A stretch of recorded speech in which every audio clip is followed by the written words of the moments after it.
Bom, boa tarde a todas e a todos. Meu nome é Virgílio Viana. Queria dar as boas-vindas a todos os participantes desse 5º seminário sobre a Zona Franca e a reforma tributária, que é um tema que foi fruto de um grupo de trabalho congregado pela Fundação Amazônia Sustentável, pela FAES, que elaborou um estudo, e nós estamos fazendo a discussão das propostas contidas nesse estudo com vários grupos.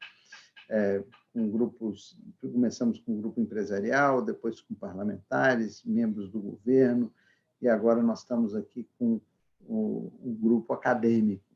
E é um prazer enorme dizer que temos um time de primeira qualidade aqui, que envolve o professor Adalberto Val, do INPA, o professor Paulo César Diniz, da UEA, o professor Zé Alberto Machado, da UFAM,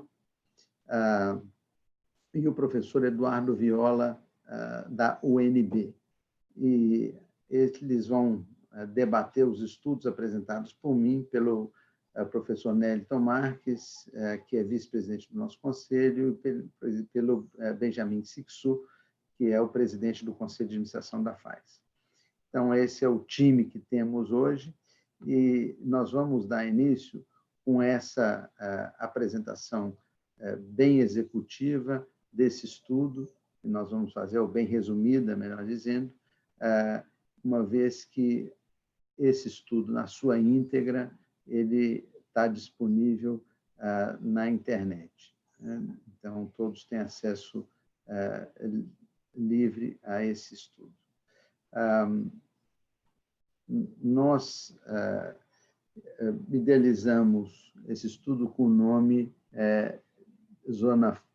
Reforma Tributária, Zona Franca e Sustentabilidade. É a hora da evolução, que a gente entende que é um momento oportuno para um salto. Esse estudo foi feito com muitos autores, o Benjamin Sixu, o Cadu Yang, o Carlos Bueno, o Jório Veiga, o Manuel Carlos de Oliveira Júnior, Marcelo Pereira, Nélito Marques, Robson Mateus, Sérgio Deodato, Tomás Nogueira, Paucléia Soledade, Vitor Salviati e Virgílio Viana.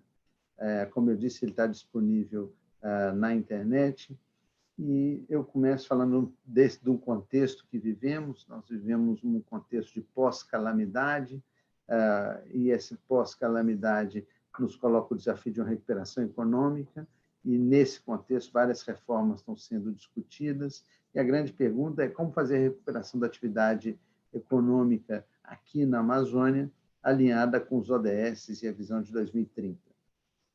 Ao lado aqui tem um ecossistema de instituições que foram articuladas pela FAES, são 88 parceiros aqui, esse número até já está maior do que isso, mas de vários segmentos relacionados com a agenda Covid. Então, a questão é como fazer com que esse ecossistema se envolva nas novas agendas pós-calamidade. E das propostas de reforma tributária em discussão, tem basicamente 3 sobre a mesa, do ponto de vista formal: a encaminhada pelo governo federal, a encaminhada pela Câmara, ou que está em trâmite na Câmara e no Senado. Elas tratam de tributos federais, estaduais e municipais, de diferentes formas, né? E o grande desafio é ver como que elas podem contribuir para financiar o desenvolvimento sustentável. Um dos pontos fundamentais desse estudo é ressaltar e enfatizar a importância do PIN, do Polo Industrial de Manaus, como aliado fundamental para a proteção da floresta. Ao ter criado condições favoráveis para implementar políticas de monitoramento e controle ambiental, políticas de apoio à criação de áreas protegidas e políticas de promoção do desenvolvimento sustentável no interior, em especial as áreas de saúde e educação, que são financiadas com tributos derivados em grande parte do PIN.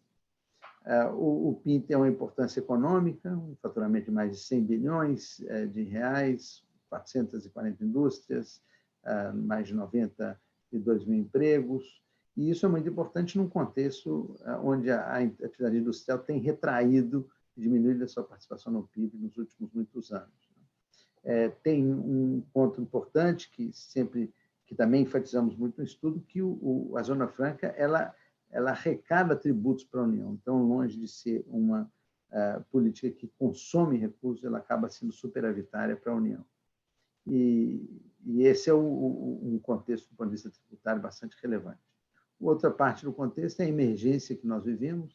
Nós que estamos aqui em Manaus, estamos vendo o céu cheio de fumaça, o pôr do sol cada dia mais vermelho, a criminalidade aumentando, e só para citar dois indicadores relevantes daquilo que hoje faz parte das manchetes dos jornais do Brasil e do mundo. E quais são as propostas que temos pela frente? Primeiro é incluir a Zona Franca na reforma tributária concomitantemente, não deixar a Zona Franca para ser tratada de maneira sequencial em ações posteriores, né?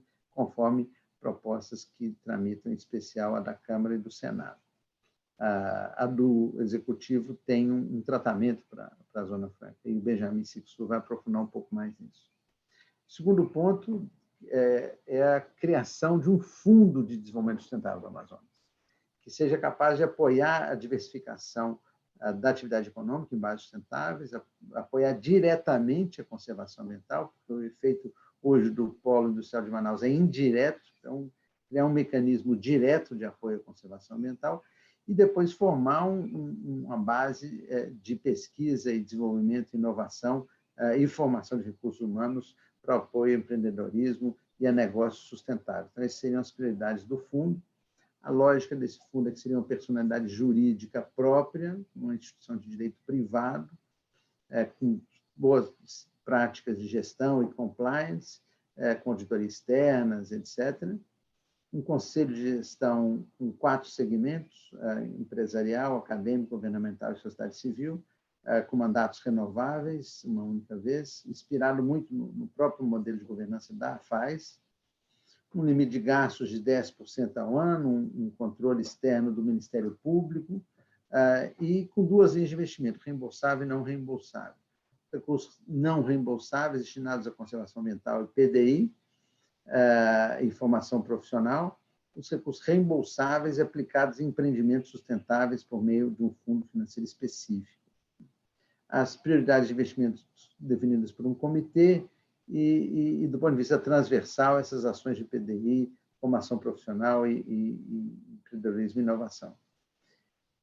A ideia é que esse fundo tenha atributos de empresas do PIN, então, na área de informática, hoje existe uma destinação de 5% para P&D, então a proposta é que 2% desses recursos sejam direcionados para este fundo.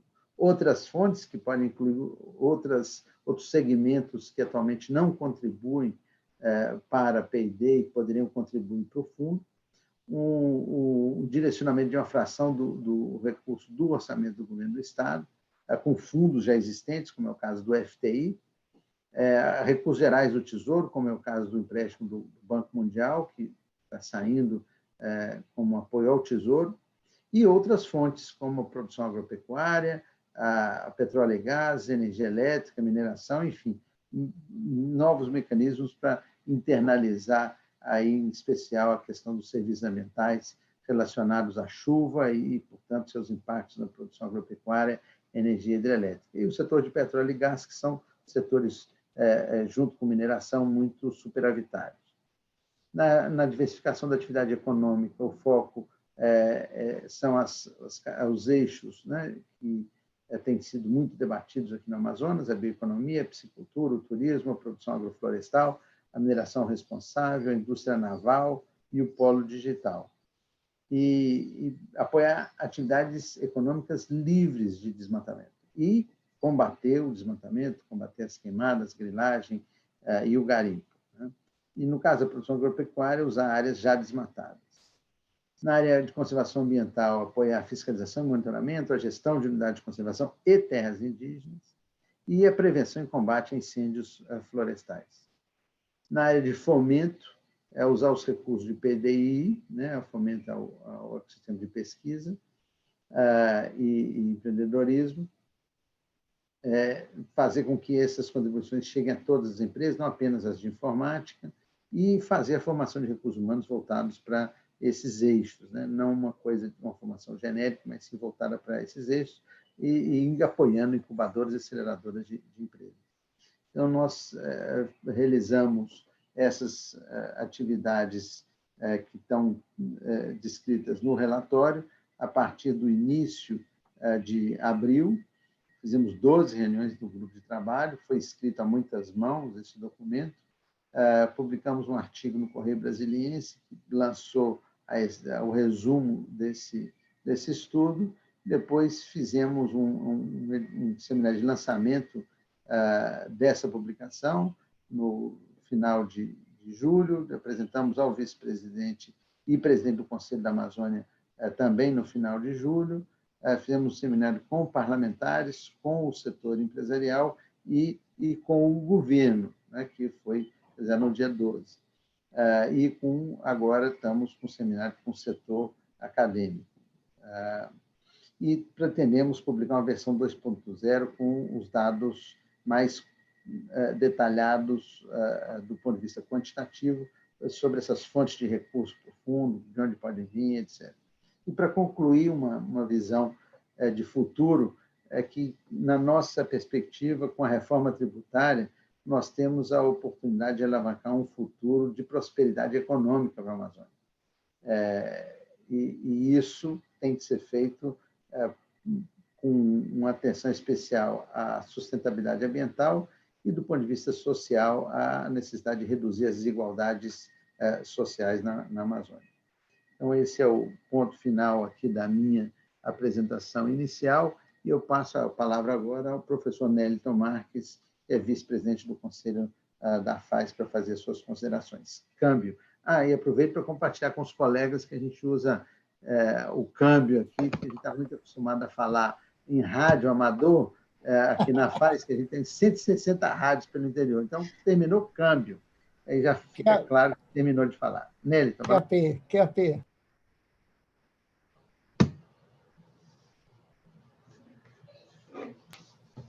Boa tarde, eu tô...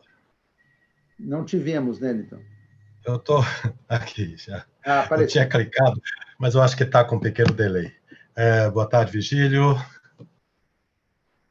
Boa tarde aos colegas da academia, o Adalberto Val, o Eduardo Viola, o professor Paulo Diniz, o José Alberto Machado, o Eno, do INPA, que hoje está cooperando com a gente, colaborando bastante com a gente nessa agenda louca da FAES, e o nosso presidente, Benjamin.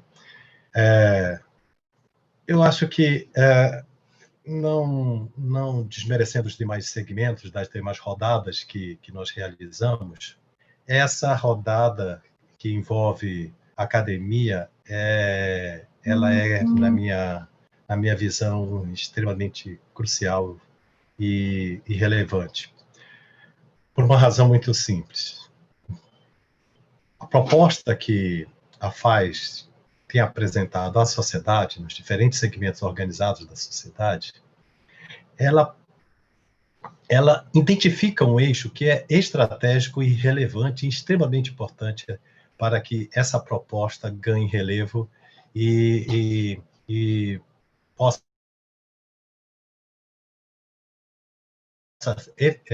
se efetivar, que é o envolvimento da academia, que é das organizações que fazem a ciência e a tecnologia, não somente na Amazônia, não somente aqui no espaço físico da Amazônia, mas aqueles que se debruçam e aqueles que se preocupam com os grandes problemas socioambientais, econômicos e nos outros campos de conhecimento da Amazônia, seja no Brasil, seja em outras partes do planeta onde nós temos organizações e instituições de pesquisas extremamente. A razão é simples. Não é possível pensar numa Amazônia sobre a perspectiva, sobretudo, de um segmento da bioeconomia, sem a necessária geração de conhecimentos é formação de recursos humanos. Recursos humanos não apenas locais, mas recursos humanos também que possam ser fixados na própria região, atraindo cientistas, atraindo pesquisadores de outras regiões que possam se agregar a esse esforço. Não é tão simples. Essa jornada não é tão simples de se fazer, porque isso envolve um trabalho todo de um ecossistema do ponto de vista institucional, que passa necessariamente por políticas públicas consistentes que valorizem esse segmento que é fundamental no desenvolvimento de qualquer sociedade contemporânea. Sem ciência, sem tecnologia, sem inovação, não existe desenvolvimento, não há nenhuma perspectiva, como, por exemplo, que é uma das chagas desse país, que é a desigualdade social. E aí, quando o nosso documento, destaca a questão da bioeconomia, ele destaca sobre a seguinte perspectiva: é um dos poucos segmentos que aponta diretamente, do ponto de vista não apenas da questão tributária, mas do ponto de vista da mobilização do conhecimento tradicional a serviço de uma agenda.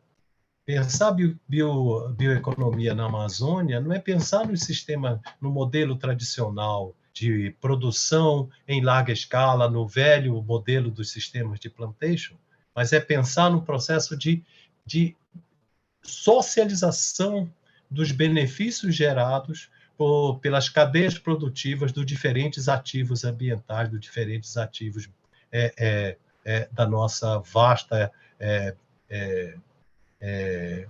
dos nossos vastos recursos naturais, da nossa diversidade biológica.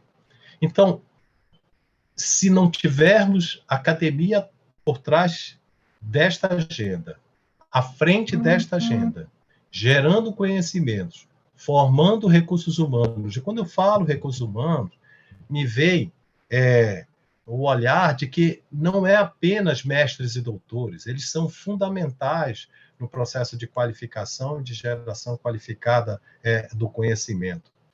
Mas passa também por formações no nível secundário, para que esses segmentos, de uma vez qualificados, possam fazer sua inserção e, com isso, promover e dar adensamento na nossa agenda de ciência e tecnologia e na nossa agenda acadêmica.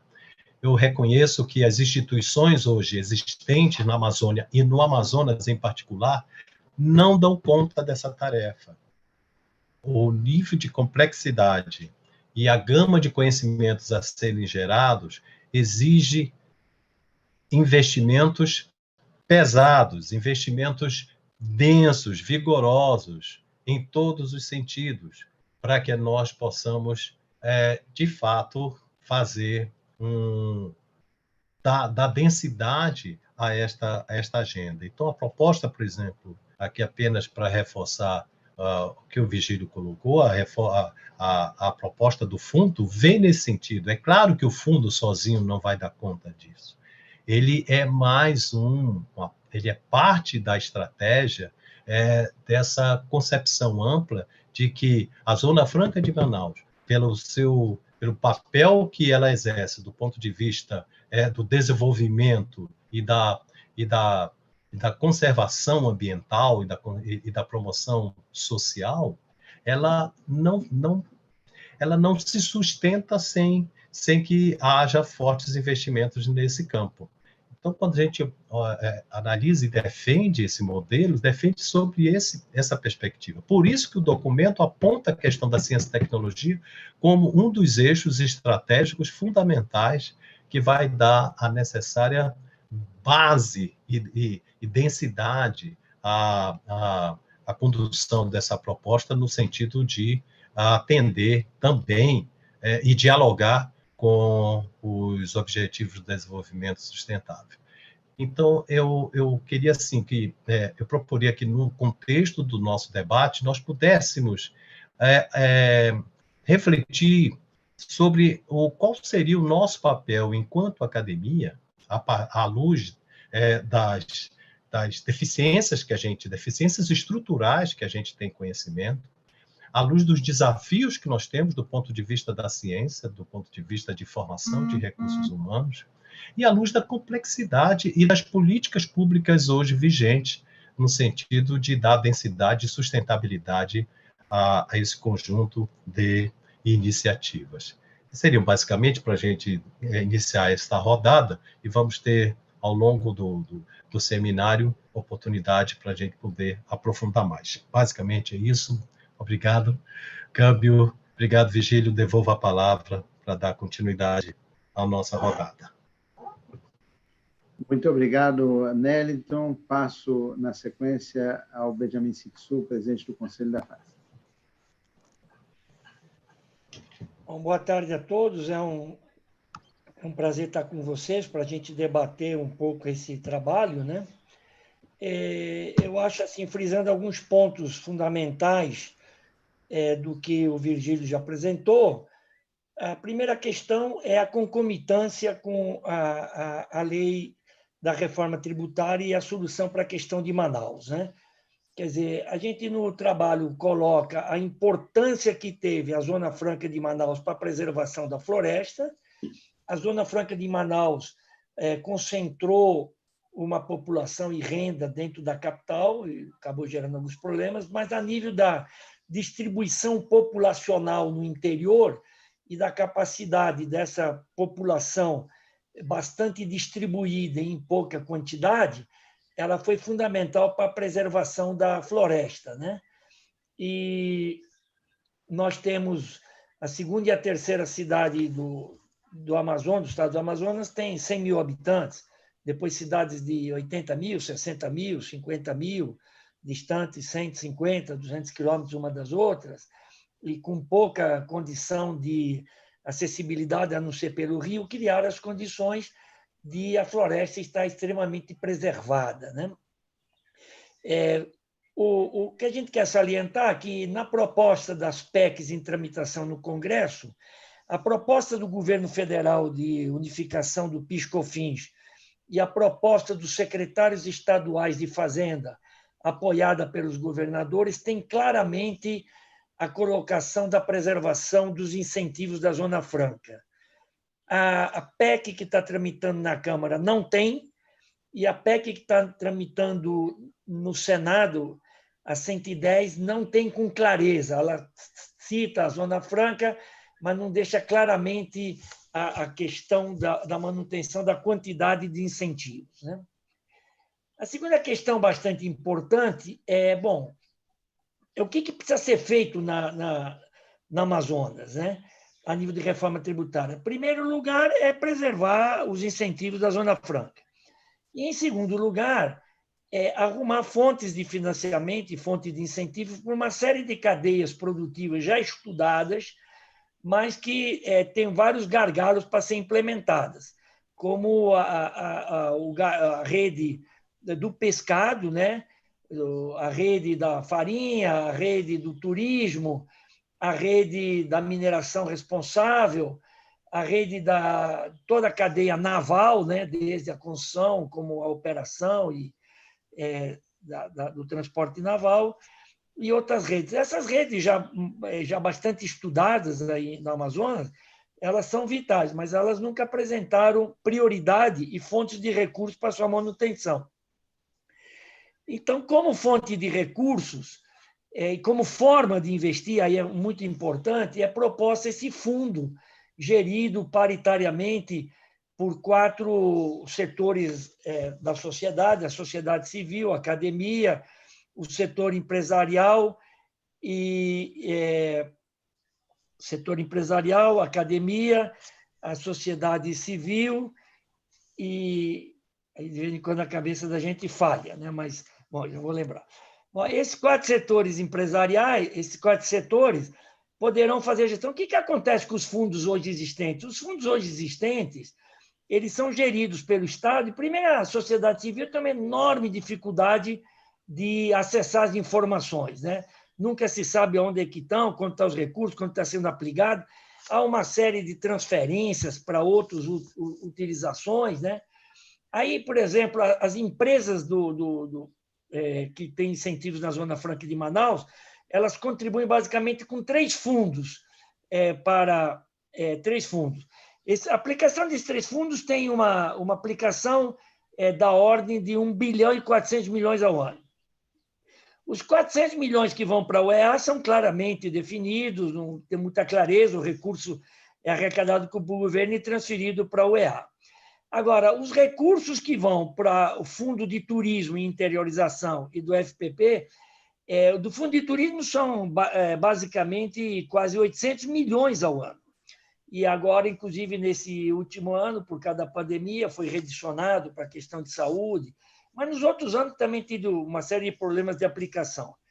E o fundo também, o FPP, também ele tem uma arrecadação de 190 milhões e que também é bastante. Então, a gente propõe a forma de investir o governo, sociedade civil, academia e setor empresarial paritariamente num fundo que terá uma série de cláusulas de governança, limite máximo de 10% de gastos em despesas diretas, para poder fazer as aplicações de 3 coisas fundamentais. Primeiro, a conservação do Amazonas, a conservação das nossas florestas.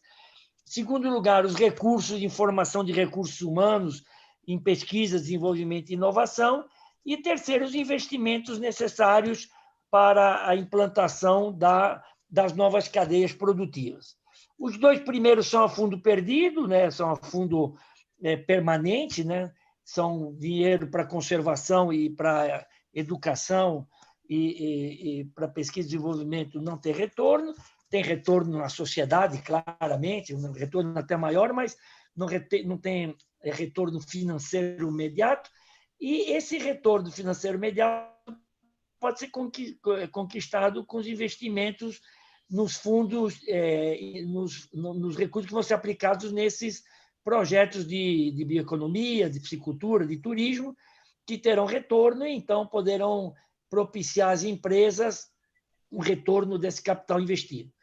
E como fontes de investimentos para esses fundos, têm surgido várias ideias, né? A primeira é que todas as empresas protegidas pelos incentivos da Zona Franca tenham algum grau de contribuição, obviamente diferenciado pelo nível de competitividade que elas têm ou não com empresas de fora, né? Se a gente faz uma taxa pequenininha, por exemplo, 1%, para todas as empresas que estão na Zona Franca de Manaus, pode subir o preço do produto, é verdade, mas o que acontece é que, se o preço do produto subir um pouco, que as empresas vão ter que repassar, será como todo consumidor desses produtos de televisão, motocicletas, relógios, estará contribuindo com essa pequena taxa para a preservação da floresta e para a geração de recursos de pesquisa e desenvolvimento no Amazonas, né? Uma certa devolução da contribuição pelo equilíbrio que a floresta amazônica faz para o meio ambiente total no Brasil. E os recursos das várias cadeias beneficiadas pela preservação florestal, o agronegócio, a cadeia energética ligada às barragens, que enchem seus reservatórios provenientes da preservação florestal que provê os rios aéreos abastecerem essas coisas, e proveniente de vários recursos, inclusive desses fundos mal aplicados. Você veja o fundo de turismo, que tem 800 milhões, o que não será feito numa gestão democrática por esse fundo, com, por exemplo, metade disso, 400 milhões ao ano, né? Metade disso é uma UEA, né? Então, o que a gente precisa discutir são as propostas básicas que estão sendo feitas a nível dessa discussão da reforma tributária para melhorar os investimentos e a competitividade da Zona Franca e de mais novos investimentos, e, com isso, melhorar a qualidade de vida das comunidades residentes no interior do Amazonas, que, ao preservar a floresta, não são hoje ressarcidos pela sociedade brasileira com condições de vida nas mesmas condições que eles entregam a floresta para todo mundo, né? E, com isso, dou encerrado assim minha fala. Câmbio. Ótimo, muitíssimo obrigado, Benjamin. Eu acho que o Benjamin enfatizou esse tema do trâmite no Congresso, das diferentes propostas, e o Neliton, por sua vez, o papel da academia, né? Então, vamos agora ouvir os nossos colegas. Na sequência aqui, eu vou passar para o professor Adalberto Val, do INPA. Adalberto, a palavra é sua. Obrigado, Virgílio. Deixa eu só colocar isso aqui. Puxa vida, cadê? Já estamos te vendo bem aqui, Adalberto. Já, né? Já. Muito bom. Quero agradecer o convite, Virgílio, e cumprimentar meus colegas, Paulo César, Zé Alberto, fazia tempo que eu não te via, Eduardo Viola, caros todos, que prazerzão estar com vocês todos aqui essa tarde, conversar um pouquinho sobre isso. Parte dessa conversa aqui eu tenho colocado no meu Twitter, tem aí o endereço, se alguém se interessar depois pode acompanhar isso, que eu tenho postado várias coisas relacionadas a essa questão. Eu li o documento com muito cuidado e vou fazer alguns comentários gerais, depois a gente pode discutir mais sobre isso. Deixa eu ver como é que eu mudo aqui. Não estou conseguindo. Clica no meio dele e vai na setinha.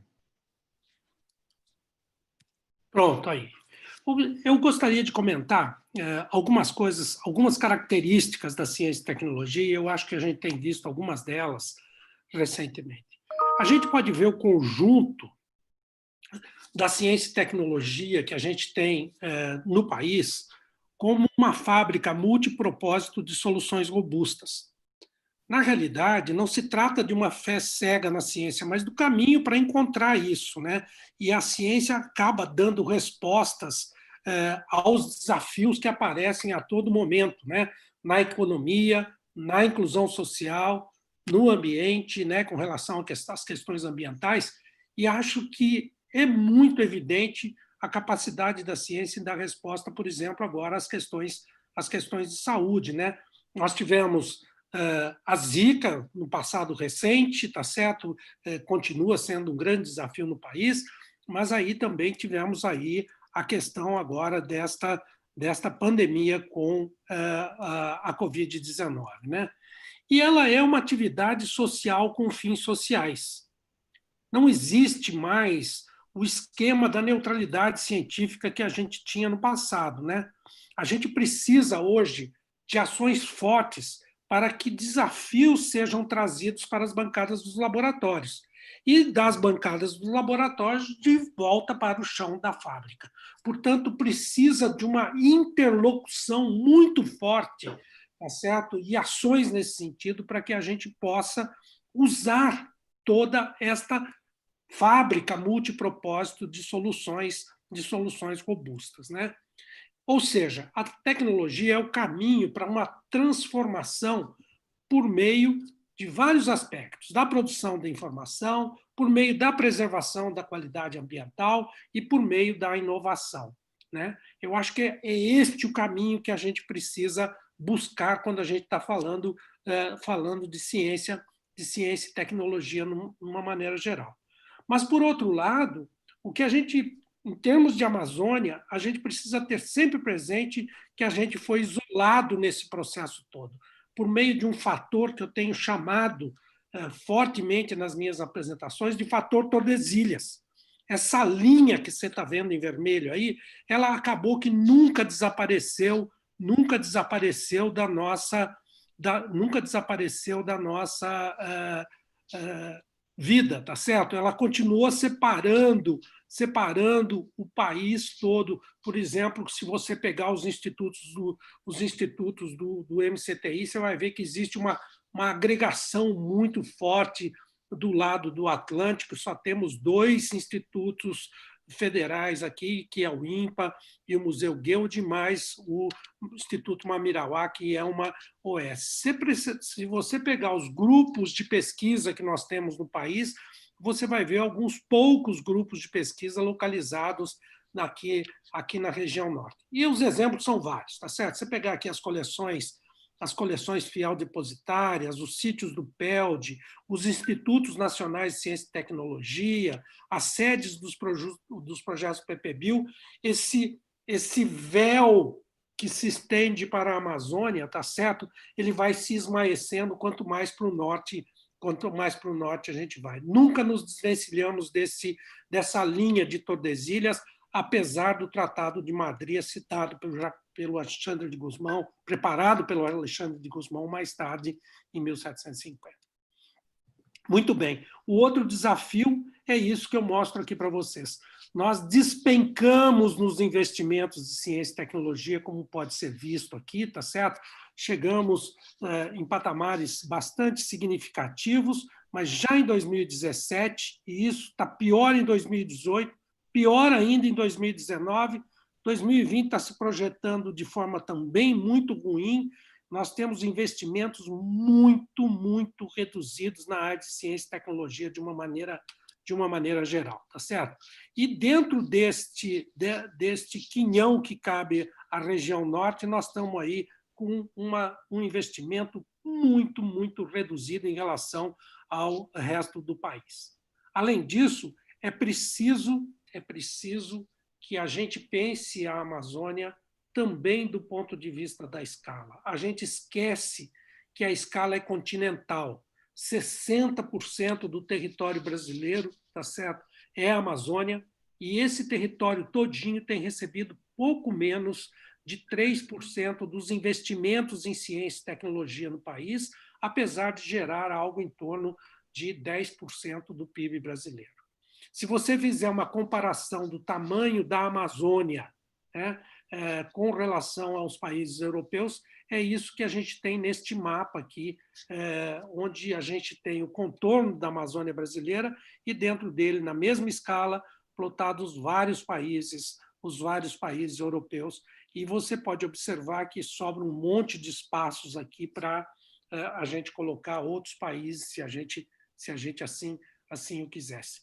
Entre esses países, destacam-se países que investem uma quantidade de recursos muito significativos em ciência, tecnologia e inovação, como é o caso da Alemanha, o caso da França, o caso da Suécia, o caso da Noruega, da Dinamarca e assim sucessivamente. Então, a gente precisa pensar também grande, porque a escala é desafiadora no que se refere à Amazônia. E aí, dentro desses contextos todos, eu destaquei no sumário executivo alguns pontos que eu acho que é fundamental diante dos novos cenários, dos novos tempos que estão a fustigar a nossa cabeça para encontrar novos caminhos. Primeiro, com relação a questão amazônica, é preciso, sim, a adição de novos segmentos, é preciso pensar novos cenários, é preciso pensar diferente daquilo que vem acontecendo, tá certo? Com estruturas fixas em determinados pontos que tratam de uma questão pré-definida industrial. Nós precisamos pensar em novos caminhos diante da diversidade biológica que a gente tem na Amazônia e, evidentemente, que a questão da bioeconomia toma um vulto extremamente importante dentro deste contexto, tá certo? Fármacos, fitocosméticos, fruticulturas, nutracêuticos e outros aspectos, mas também a piscicultura, o turismo, a produção florestal, mineral, responsável e a indústria naval. Eu quero fazer uma observação aqui, é o seguinte: não adianta a gente só ir para dentro da floresta e descobrir os principais produtos que a gente tem lá dentro da floresta. É preciso investir nos processos todos de produção, tá certo? Eu lembro sempre que a química moderna hoje se desenvolveu de tal forma que ela é capaz de sintetizar quase tudo.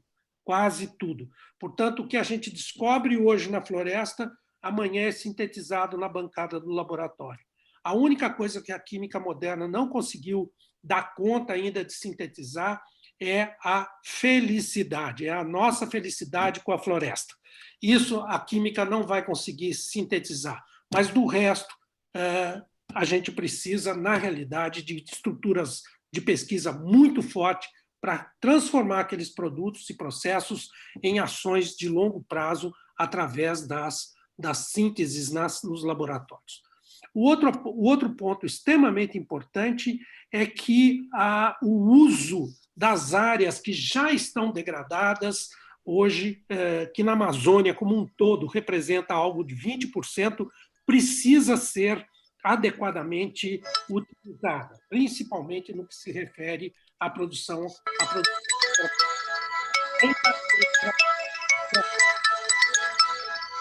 Tem alguma coisa tocando, eu não sei o que é. Bom, enfim. É o prazo, é o tempo, Val. Tá, estou já finalizando. Por fim, eu acho assim que a questão da conservação ambiental é uma coisa que está sendo demandada hoje pelo mundo.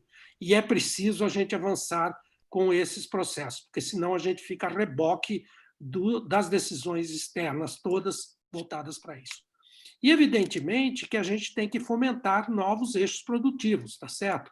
E esses eixos produtivos que estão listados aqui são de fundamental importância, eu não vou entrar em discussão a respeito de cada um deles, tá certo? Temos aí um vasto conjunto de alternativas para isso, né? Principalmente a produção de alimentos para a segurança alimentar, um dos objetivos de desenvolvimento sustentável.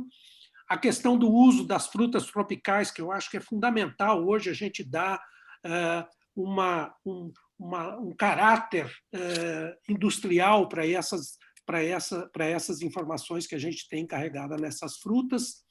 A mineração, como o Sixu já disse, eu acho que é importante, a mineração responsável, precisamos avançar com isso. E eu gostaria de chamar a atenção que não adianta muito a gente fazer isso se a gente tem, por exemplo, a falta de estímulo para a instalação desses processos aqui na Amazônia.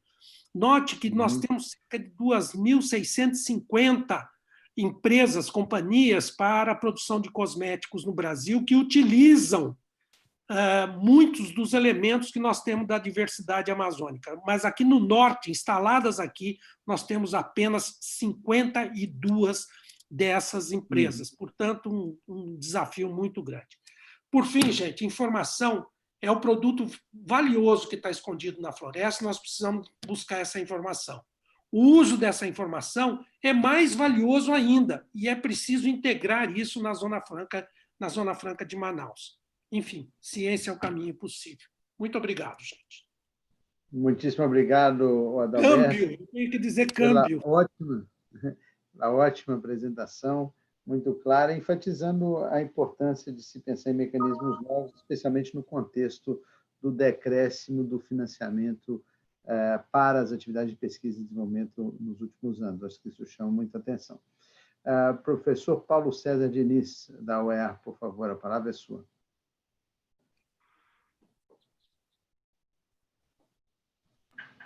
Muito bem, boa tarde a todos mais uma vez. É uma honra para nós, como Universidade do Estado do Amazonas, estarmos nesse estudo. Eu tenho uma apresentação, mas eu vou deixar poucos slides só da apresentação, eu prefiro ir comentando e nós vamos discutindo, e daqui a pouco eu coloco o slide falando e antecipando um pouco mais. Mas queria, em primeiro lugar, agradecer a FAES, parabenizar pelo estudo, está muito bem consolidado, foi muito bem pensado.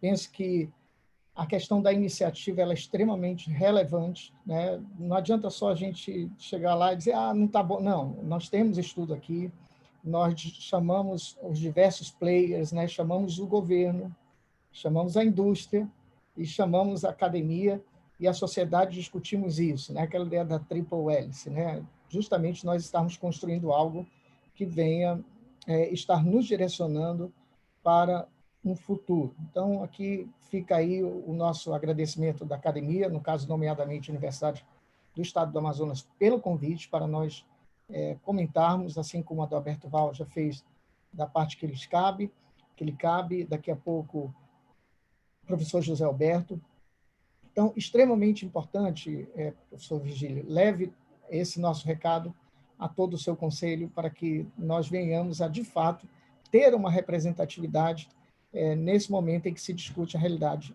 amazônica. Então, essas são as minhas primeiras palavras de parabéns.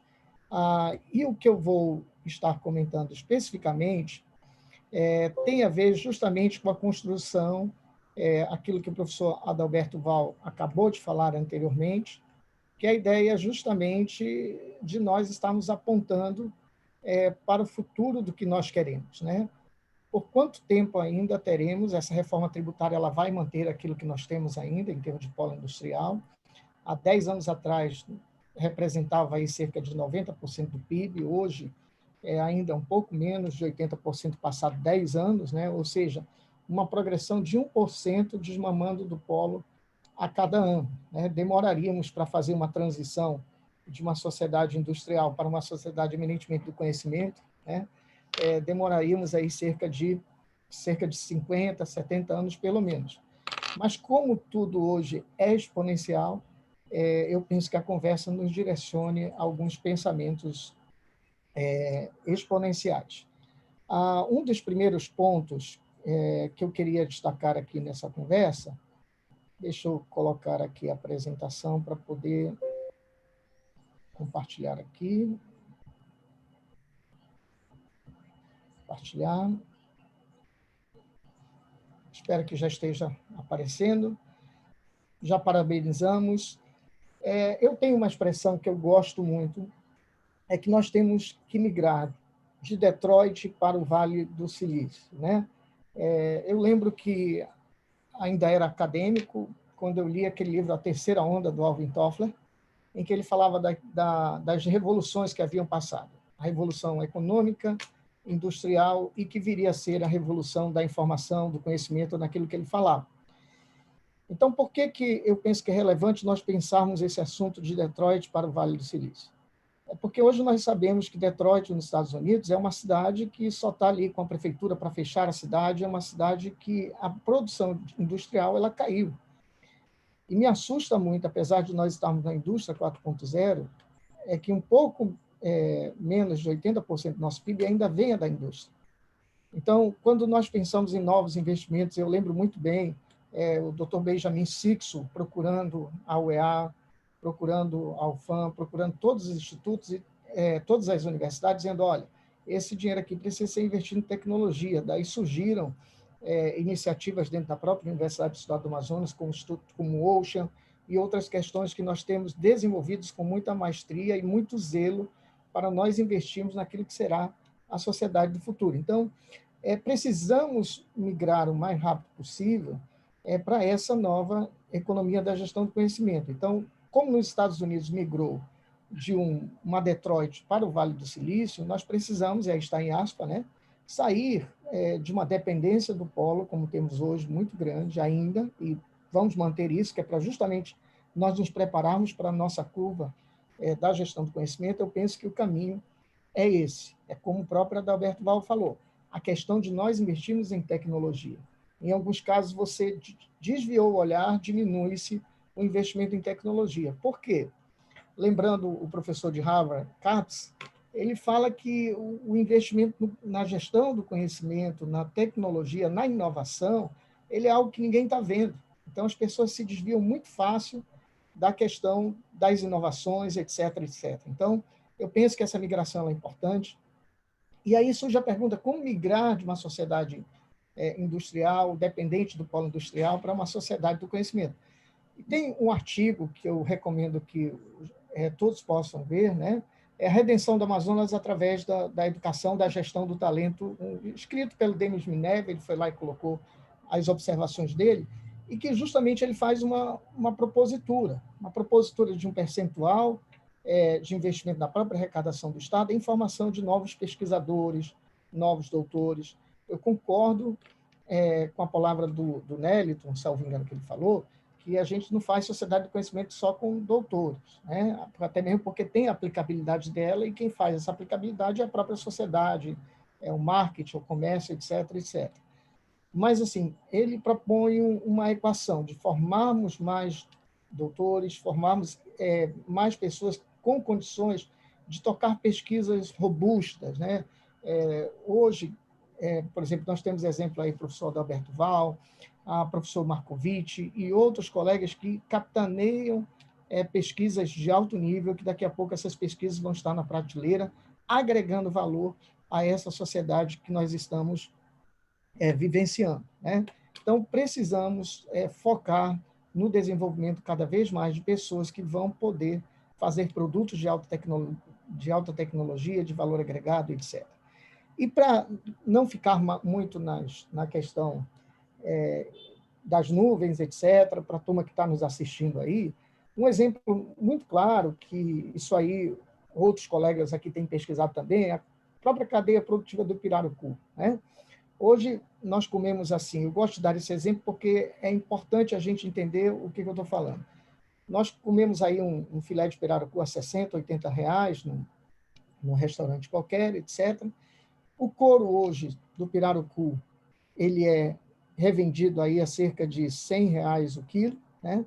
Mas com esse mesmo couro do pirarucu, colocando designer, colocando design de produto, colocando brand, né? No caso marca, no caso Osklen específico, um meio quilo de pirarucu dá para vender uma bolsa hoje na Osklen ao valor de 4.900 a 2.800 reais. Então, uma questão muito simples, veja bem, tudo é produzido aqui, tudo na Amazônia, tudo aqui no nosso quintal, mas é vendido por uma grande marca, e aí o investimento é brand, né? Brand, a um valor agregado altíssimo, altíssimo. Então, é importante a gente ter esse sinal de quais produtos, de fato, nós vamos estar colocando na prateleira, qual a agregação de valor que ele vai fazer no mercado, aceitabilidade, etc., né? E aí, já comemos o filé, já vimos lá a questão das bolsas com couro de pirarucu. Uma outra questão que está sendo desenvolvida pelo pirarucu é que a escama, como base de desenvolvimento de colete, a prova de bala, desenvolvida na indústria bélica americana. Isso é um estudo em universidades americanas. Eu não duvido nada que... Eu não fui a fundo saber do originário desse estudo, mas eu não duvido nada que esse estudo pudesse estar ali num dos produtos do próprio INPA ou de pesquisadores locais nossos. Porque quem viria pesquisar essa questão da escama de pirarucu como algo usado em colete à prova de bala, justamente pela observação de que o maior predador do pirarucu, no caso aí a piranha, ele vai acessando a piranha e quando ela vai perdendo a escama, ela se torna uma presa fácil. Porque enquanto ela tem a escama, apesar de que aquela piranha aborda o pirarucu, mas ela não tem acesso porque aquilo é uma couraça para ela. E aquela agressão da piranha é como se fosse uma bala, proporcionalmente uma bala ao ser humano, na questão do pirarucu, tal é a força. Então, nós, como academia, estamos muito atentos a esse desenvolvimento, muito atentos a buscar soluções que apontem justamente, não somente dar o subsídio, recursos para a indústria atual hoje, numa especificidade 4.0, mas principalmente apontando alternativas para o futuro. Hoje, nós temos um benchmark que nós olhamos muito e temos tido relacionamento, que é justamente a UPTEC, uma instituição na Universidade do Porto, onde tudo o que sai das outras escolas em termos de inovação, produto, na Universidade do Porto, passa pela UPTEC. E hoje a UPTEC detém ali cerca de 2% do PIB português. Então, assim, é esse tipo de geração de valor que nós temos que agregar. E aí nós temos incentivado, a universidade tem crescido muito na questão da formação de doutores, né? Temos um doutorado com a USP hoje, que vão nos gerar 21 doutores, se Deus quiser, nos próximos 8 meses. Isso tem dado brilho nos olhos, né? Com tese, né? Práticas de aprendizagem organizacional em empresas do polo, indústria 4.0, os impactos da tecnologia habilitadoras nas estratégias de produção, determinante de inovação. Então, muitas questões. Tem uma aqui que diz respeito da NAIRA, governança na aplicação de investimento para ações no combate ao desmatamento da Amazônia, um estudo do caso do Fundo Amazônico, inclusive, Virgília, ela vai procurar o senhor justamente para tratar desse assunto. Então, são teses que vão apontar para soluções daquilo que nós estamos, inclusive, discutindo. E, para concluir, o último assunto que nós estamos discutindo e agregando parceiros dentro da Universidade do Amazonas é justamente a Rainforest Social Business School. Social, justamente porque o Instituto Ianos está vindo conosco participar dessa iniciativa, justamente para quê? Para nós gerarmos uma escola de negócios sustentável na floresta tropical, no caso, nomeadamente, no Amazonas. E como primeiro produto dessa proposta que a universidade está gestando, criamos uma especialização em Rainforest Social Business School e ofereceremos 750 vagas, 250 na cidade, 50 para cada escola, escola de engenharia, de tecnologia, escola de saúde, escola de business e outras escolas da UEA, 50 vagas para cada uma e 500 vagas para o interior, para 10 municípios. Para quê? Para que justamente aquela pessoa que tem um empreendimento no interior, seja ele qual for, ele vai entrar nessa especialização e ele não vai fazer prova de português, matemática, não. Ele vai simplesmente construir um pitch, uma coisa simples, né, um sumário executivo de um plano de negócio que ele pretende com aquele produto. E durante 18 meses ele vai ter toda a assessoria dessas instituições envolvidas, o UEA, Governo do Estado, FEA USP, o Instituto de Estudos Avançados da USP, justamente ministrando, conversando, para que nós tenhamos, no final, cerca de 750 empreendimentos com um plano de negócio robusto, com negócios que vão nos ajudar a fazer essa migração paulatina de uma Detroit para um Vale do Silício. E aí, mais uma vez, eu concluo agradecendo a lembrança da FAES, da Universidade do Estado do Amazonas, né? Meu agradecimento a toda essa equipe robusta que a UEA tem desenvolvido, formando, desde a turma do Ocean, a turma da saúde foi assim excepcional nessa questão da pandemia, criando soluções específicas. Então, todas as escolas da universidade estão muito sensíveis a justamente responder a este processo de transição. Então, fica aí, Virgílio, o nosso agradecimento e ficamos aí as considerações depois aos colegas. Muito obrigado. Muito obrigado, Paulo César. Acho que a sua fala, além da questão da Business School, ela enfatiza a importância da inovação atrelada aos programas da UEA, em particular, e as suas parcerias com outras instituições de outros lugares. Muito obrigado. Passo a palavra agora para o professor José Alberto da Costa Machado, da UFAM. José Alberto, por favor.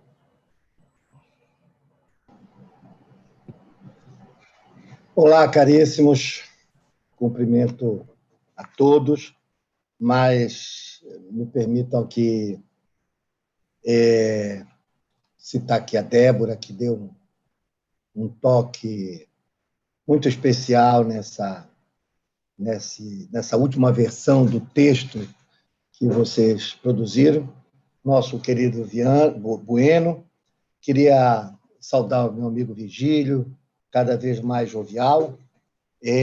Meu querido Adalberto, também já fazia tempo que não via o amigo. Nélito, estou sempre vendo, porque ele é quanto mais frequentador da academia, as máquinas tremem quando ele aparece por lá, por isso ele está aí com essa longevidade a toda prova. Meu caríssimo Paulo César Diniz, companheiro querido da UEA, fico muito feliz em estar junto. Meu amigo querido também, Benjamin Sixou, suas origens lá pelos Sexouras do Marrocos, acabou fazendo com que parte da família dele viesse aqui pela Amazônia, e eu folgo em vê-lo, que cada vez que eu ouço, eu o vejo mais amazônico.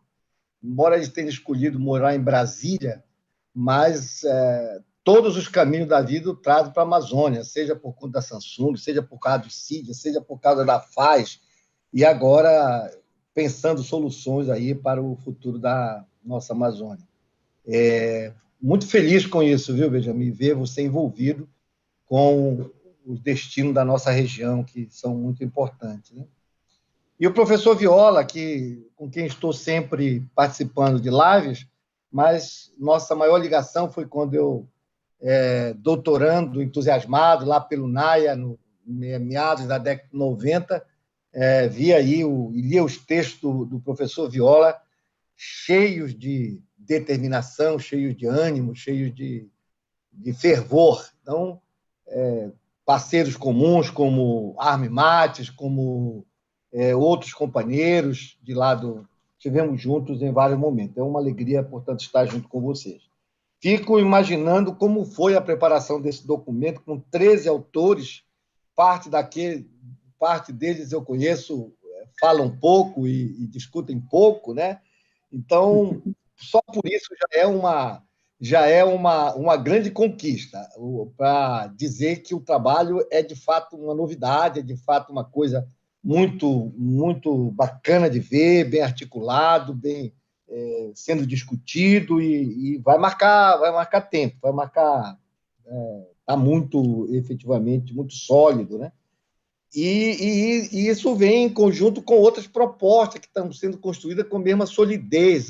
Sendo a indústria no qual participo lá do grupo, também está construindo, o que quer dizer, o que mostra que a sociedade civil está se movimentando para não deixar essa oportunidade passar. E não é mais uma movimentação meramente de militância em favor de um discurso vazio, mas com proposta bem sustentada, bem acadêmica, bem fundamentada e tal, e isso faz com que a gente preveja novos tempos, veja com bastante otimismo esses tempos novos que nós vamos ver na Zona Franca, né?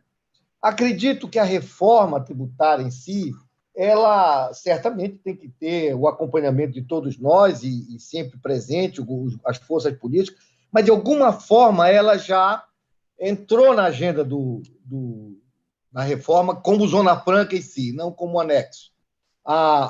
O envio da política, da proposta do governo, dando visibilidade, identidade à Zona Franca, ainda que o tenha feito citando as vezes que o Supremo Tribunal Federal defendeu a Zona Franca, e não pelos valores que a Zona Franca tem em si, como política de desenvolvimento regional, mas seja o que for, o reconhecimento, a visibilidade da Zona Franca já é, por si só, um grande feito, que dificilmente deixará de ser considerado nas outras reformas que estão lá, tanto no Senado quanto na Câmara, né? Nós, de fato, precisamos refletir sobre as dívidas que a Zona Franca tem nesses tempos todos, tanto com referência ao ambiente social, que nós não conseguimos ainda ampliar de forma significativa, não digo ampliar, ampliamos muito, mas não de forma significativa, a distribuição de riqueza na região. E isso é uma dívida que a gente não pode deixar de associá-la a esses novos propósitos, tanto quanto externalidades positivas para os demais estados da Amazônia, para a demais região da Amazônia.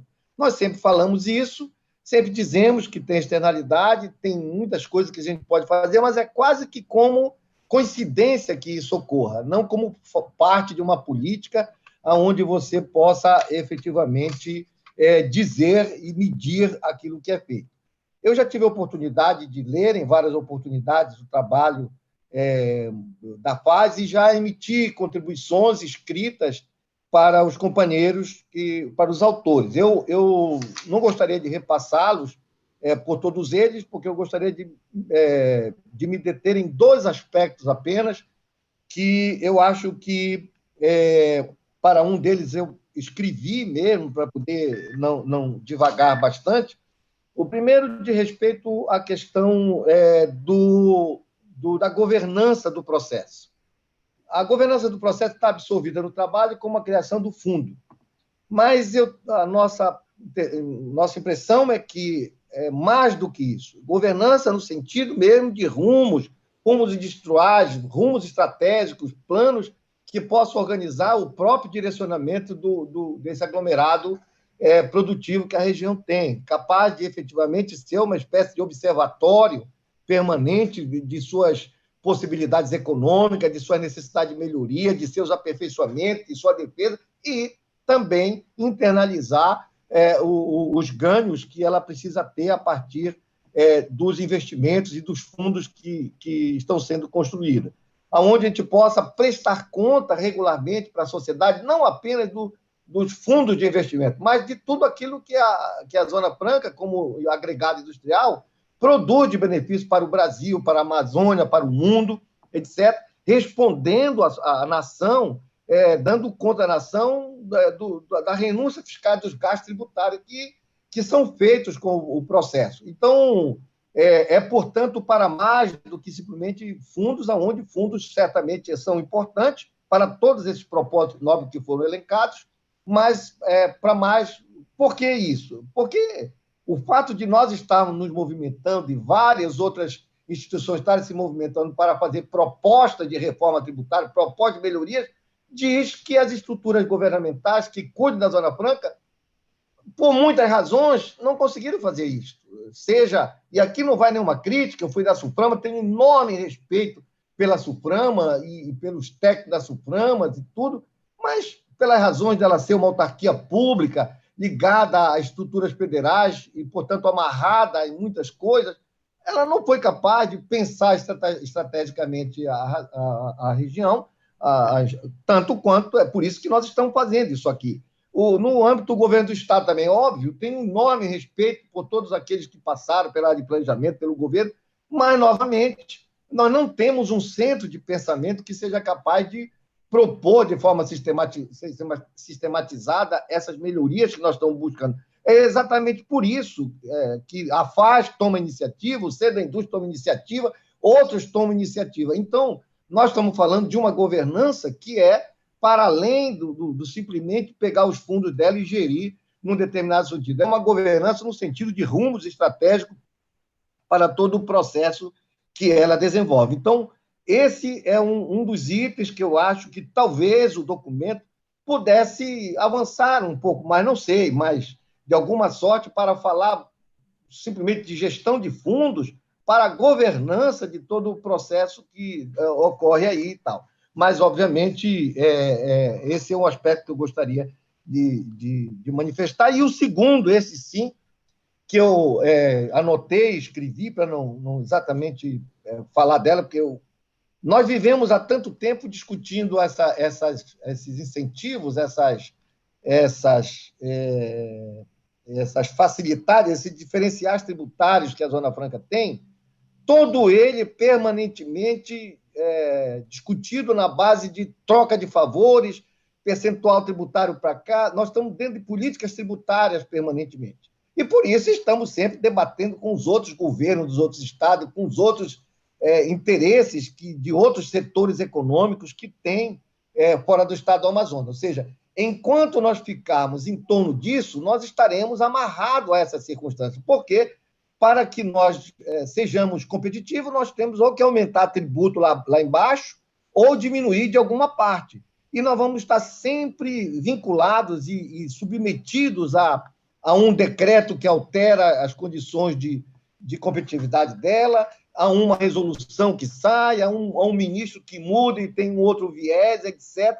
Portanto, enquanto, no meu entender, a Zona Franca de Manaus continuar atrelada apenas a políticas tributárias, nós estaremos sempre vivendo esses dramas. Por isso, eu acho que, em razão da escala de valores envolvidos na manutenção da Zona Franca e dos efeitos virtuosos que ela produz para a proteção ambiental da região, e também para a geração e manutenção de atividades sustentáveis, econômicas e não predatórias no estado do Amazonas, eu acho que chegou a hora do governo federal reconhecê-la formalmente, dar um status para ela de política nacional de proteção da Amazônia e apresentá-la ao mundo como expressão concreta do engajamento e comprometimento do país com a proteção da região. Hoje, a Zona Franca demanda em torno de 24 bilhões de renúncias tributárias federais. Ou seja, de cara ele já pode dizer esse é o esforço do país para proteger a Amazônia. Mas não é um 24 bilhões gratuito que você vai aqui para gerar atividade tributária que vão produzir misallocation na indústria do país, porque isso é falácia. 0,6% dos estabelecimentos industriais do país não vai criar misallocation. Um PIB do estado do Amazonas que chega a 1,4%, não vai criar nunca, não vai ter nunca poder de fazer má alocação de investimento no país. Mas ela, esse gasto tributário acaba gerando uma arrecadação federal de 17 bilhões de reais anuais, uma arrecadação estadual de 9,8 bilhões, contribuições para os fundos estaduais, desses todos que o Benjamin falou, da ordem de 1,6 bilhões, recursos de PID no montante aproximado de quase 1 bilhão de reais, aporte para 61 municípios do interior na forma de distribuição de receita de ICMS na ordem de 2,8 bilhões. Então, nós estamos falando aí de quase 30 bilhões de recursos que são gerados de trade-offs por conta desses 24 bilhões que a nação faz de gasto tributário. Gasto tributário que, conceitualmente, é muito discutível, porque se nós estamos na Constituição, isso não era um tributo que o Estado federal estaria possível de receber, e nem que, se deixasse de ser feito aqui, seria feito em outra parte do Brasil, ou ia para o exterior. Então, mas, apesar disso, se a gente apresentar isso ao mundo como o esforço que a nação, que o país faz com o gasto tributário, nós podemos apresentar uma atividade que gera todo esse conjunto de recursos e, além disso, as transferências privadas de residentes na capital do Amazonas, que são empregados do PIM, pequenos empreendedores, trabalhadores autônomos, para seus familiares no município do interior, contribui para que permaneçam nas entranhas da região como protetores naturais da floresta. Durante toda a história da Zona Franca, disso que eu estou falando, o esforço do governo federal foi sempre para restringi-la e não para aperfeiçoá-la ou modernizá-la. Essa circunstância, aos poucos, vieram exaurindo seus potenciais atrativos, ao invés de fortalecê-los. A Zona Franca nunca ganhou um papel agregativo nas políticas nacionais federais. Sempre tratada como exceção, todas as medidas foram sempre para lidar com o mal inevitável, enquanto se aguardava seu esgotamento. Sua sobrevivência, com todos os efeitos virtuosos que segue tendo para a região, deveu-se mais à teimosia de seus protagonistas, o apoio do Legislativo Federal, que sempre prorrogou seus atrativos tributários e acolhendo legislação para protegê-la, e a vigilância do Judiciário Federal, que sempre se pronunciou favorável às suas demandas jurídicas contra a União. Mesmo com todos os efeitos virtuosos ambientais, que somente no Amazonas contribui para manter cobertura vegetal dessa ordem que é falada sempre,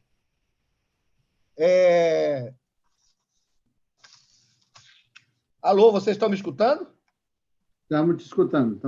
Se você puder caminhar para a conclusão, seria ótimo. Sim, já estou caminhando, é que ele saiu aqui agora.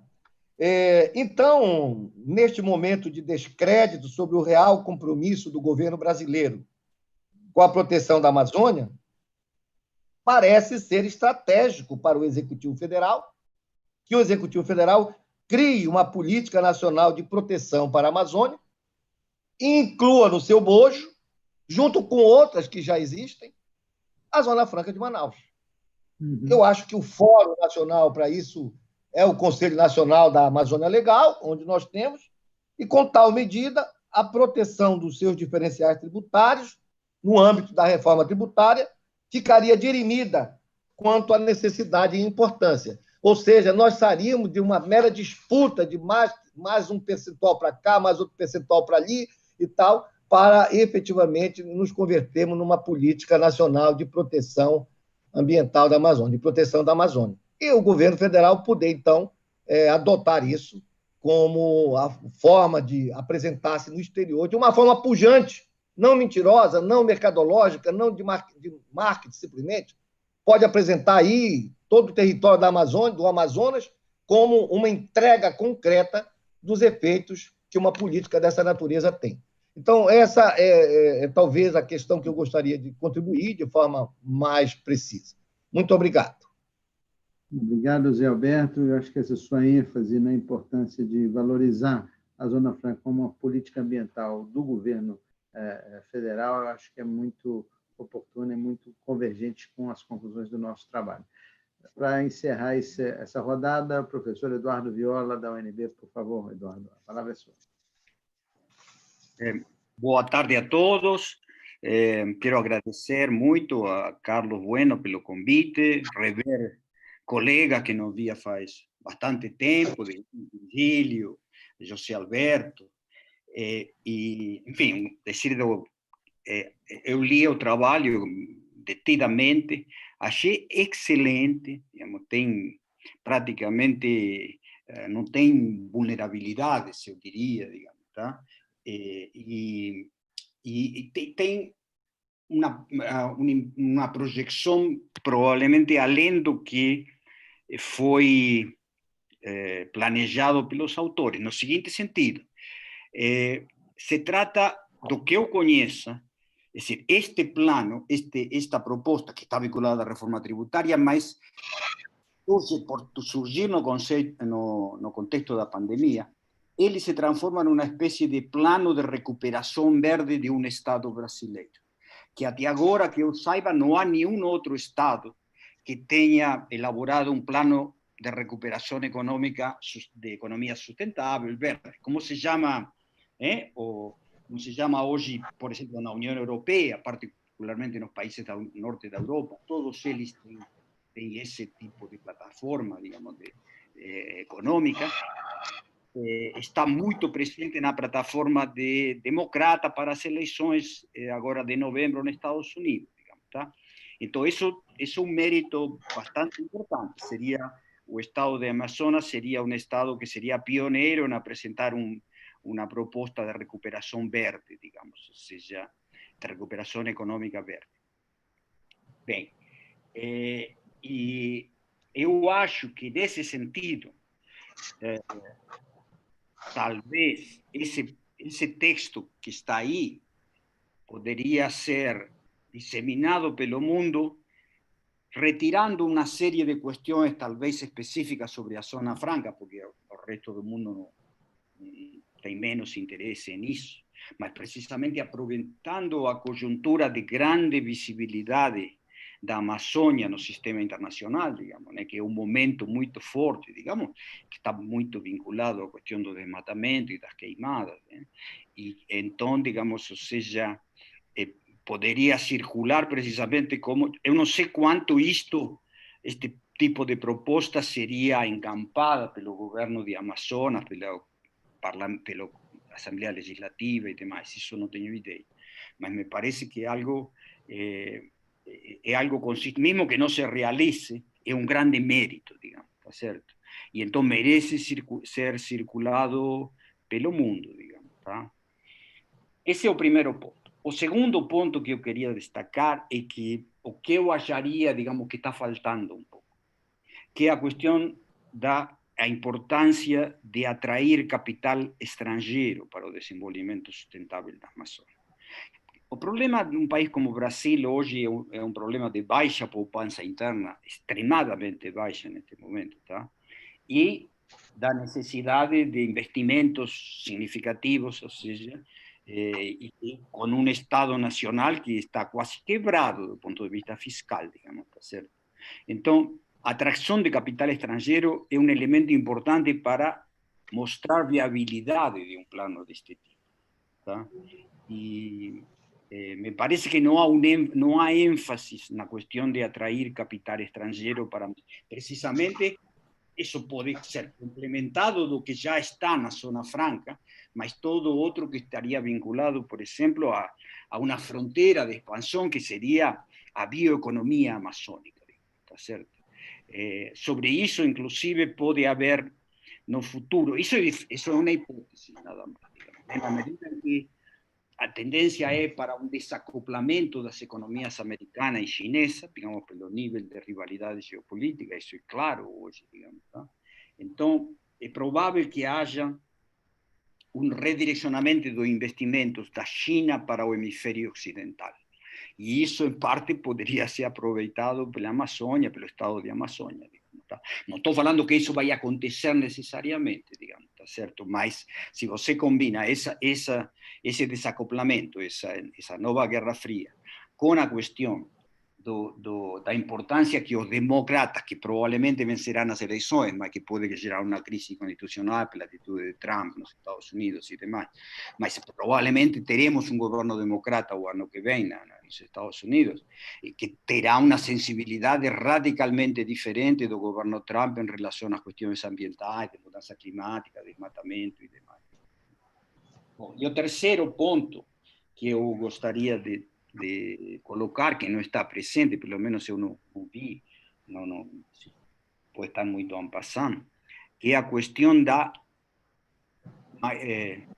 parcerias com universidades do mundo. Ou seja, as universidades do mundo têm, vocês sabem, cada vez mais toda a ideia de fazer que seus alunos passem um período, um semestre, ou às vezes um ano, no exterior. ¿Está certo?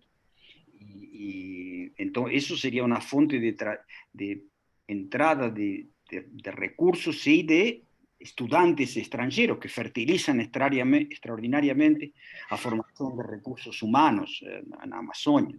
Tá? Então, isso acho que também penso que isso seria uma possibilidade, digamos, de ser incluído. Tá? Bom, todos os que falaram, conhecem muito melhor a Amazônia que eu e certamente tiveram até várias oportunidades de ser os autores. Então, eu não tenho mais nada que adicionar. Como eu imaginei, digamos, várias das coisas que eu pensava falar já foram todas destacadas pelos outros apresentadores, digamos. Então, com isso, eu pararia por aqui. Muito obrigado. Ótimo, Viola, muitíssimo obrigado. Ótimos comentários aí, essa observação sobre o potencial desse estudo ser circulado internacionalmente como parte de uma possível resposta nossa à questão da crise amazônica, a necessidade de atrair capital estrangeiro para a Amazônia, muito bem colocado, e depois o tema das universidades do mundo que podem ser engajadas de alguma forma nesse processo. Ótimos pontos. A gente tem, a grosso modo, meia hora, então eu queria ser bem democrático, mas, ao mesmo tempo, desafiador. Eu queria desafiar os colegas a fazer falas de 2 minutos. Então, bem preciso, peço para a Débora manter o reloginho dela aí funcionando. Então, aí a pergunta que eu queria fazer é o seguinte: à luz do que vocês ouviram hoje aqui, das várias observações de um lado ou de outro, o que poderia ser um próximo passo para que a gente leve esse conjunto de ideias mais adiante?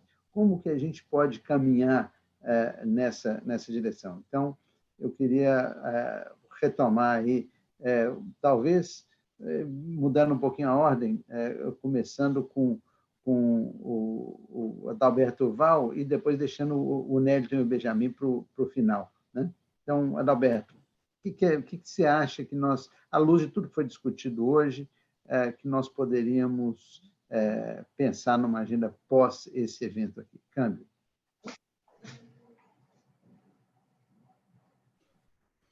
Dois minutos, direto.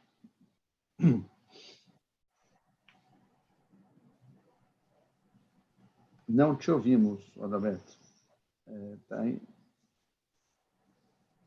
em mudo. Acho que o Adalberto... Saiu, saiu. O Adalberto saiu. Por isso que ele não está indo. Então, passo a palavra, deve ter caído, passo a palavra para o Paulo César. Depois o Zé Alberto, depois o Viola, aí na sequência, Nélio e Benjamin. Nesses 2 minutos de fama, eu quero mais uma vez agradecer a FAES, parabenizar pela iniciativa desse time aí, que está capitaneando essa proposta e esse diálogo entre a sociedade, a indústria e a academia, né?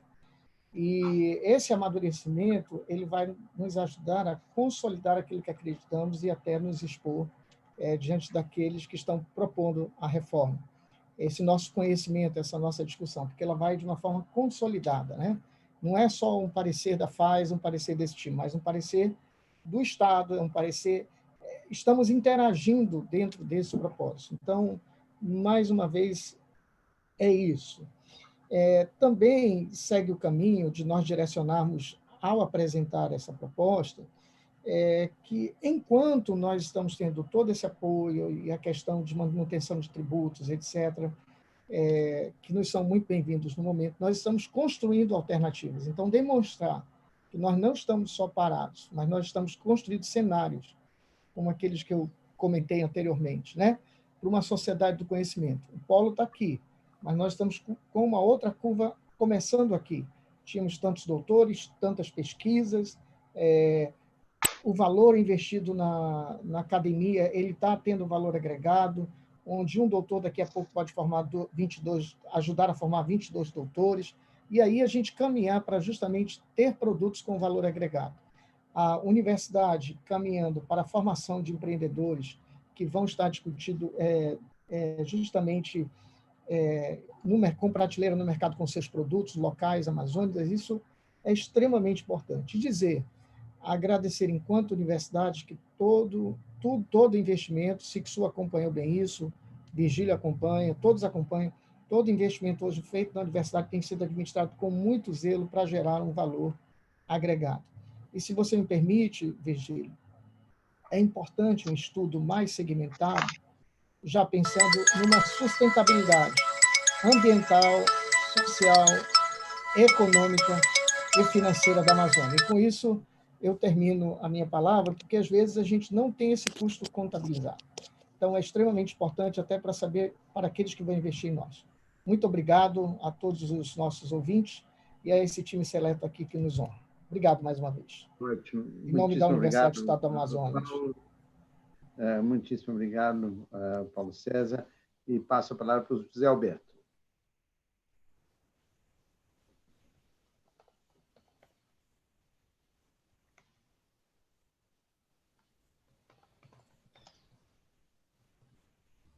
José Alberto, não te ouvimos. Ok. Queria fazer aí, em convergência com o que o Viola se referiu de forma muito precisa, que nos comentários que nós fizemos, agregamos ao trabalho, no primeiro momento, nós exatamente falamos dessa necessidade de dar uma ênfase a essa possibilidade do polo industrial ser uma frente industrial, sobretudo no que diz respeito ao fortalecimento, porque os cenários indicam uma busca de fortalecimento da indústria nacional e aí política de proteção do mercado e de substituição de importações. E isso aqui, o polo já tem isso no seu DNA. Associado com a possibilidade de você agregar uma economia verde, ele seria, de fato, muito candidato, esse estudo, a esse plano, essa proposta de plano que o Viola se referiu. Ainda em convergência com ele, no recente estudo que foi publicado agora, que nós fizemos durante a pandemia, chamado Cenários Pós-Covid, lançado aqui há uma semana ou duas, eu acho que o Viola até acompanhou, um trabalho longo que nós fizemos aí com 300 e poucos especialistas e tal, coordenado pelo Núcleo de Pesquisa da Universidade Mackenzie, na Mackenzie de Brasília, das 10 principais oportunidades estratégicas que surgem do processo, duas delas foram exatamente isso que o Viola falou. Interesse de investidores de diferentes países, principalmente dos Estados Unidos e Europa, que queiram se descolar desse conflito Estados Unidos-China, que estão procurando mercados e forma de investir. Então, ter claramente a possibilidade dessa oferta de investidores estrangeiros para localizá-lo é uma oportunidade estratégica que surge.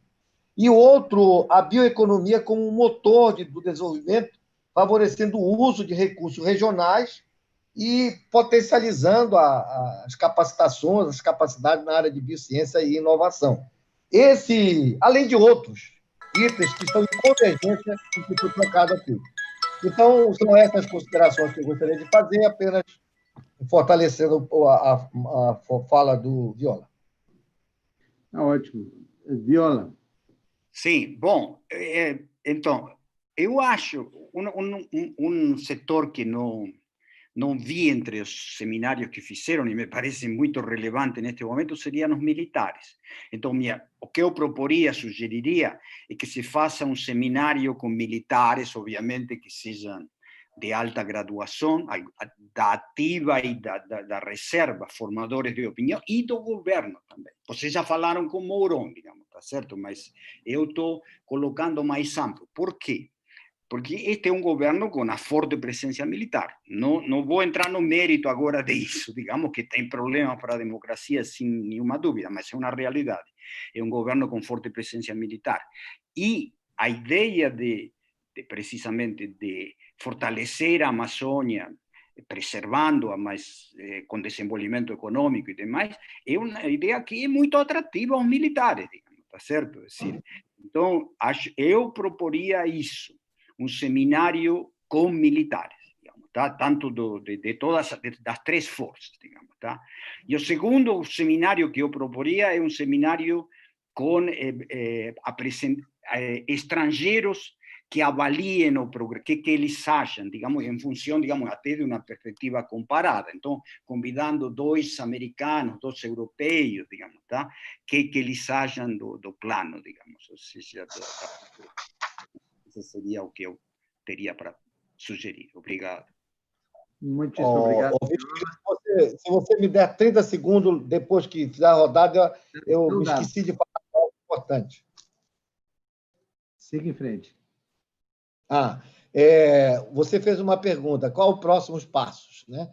Então, eu acho que o Conselho Nacional da Amazônia Legal, essa estrutura toda e a Secretaria de Assuntos Estratégicos da Presidência da República, mas basicamente o Conselho Nacional da Amazônia, via Mourão e os que lhe assessoram, é uma instância a qual não poderá estar fora de aprofundar essas discussões. O segundo é que, neste momento, o Banco Mundial está fazendo coleta para preparar as bases para a sua política de atuação na Amazônia, para suas políticas de financiamento e outras tanto tal. O representante deles esteve aqui, nós temos uma boa ligação, e está, neste momento, construindo as bases conceituais para isso. Eles, naturalmente, já fizeram pesquisa na região, já estiveram coletando coisas, devem ter ido lá com vocês, eu até indiquei para eles ir lá com vocês, e o Baruch Mareski, que é o responsável por isso, não sei o que Mareski, tá? Mas tenho sempre contato com ele. Ele está construindo essa conceptual noite para o Banco Mundial. Uhum. Essa é uma instância que deveria ser chamada, tanto quanto o ACAF, a Cooperação de Fomento, e o próprio BID. Mas a do Banco Mundial, eu sei que está, nesse momento, em construção a nova visão deles para a Amazônia. Então, é isso que eu quero apresentar. Obrigadíssimo. Passo a palavra agora para o Nélito e depois o Benjamin.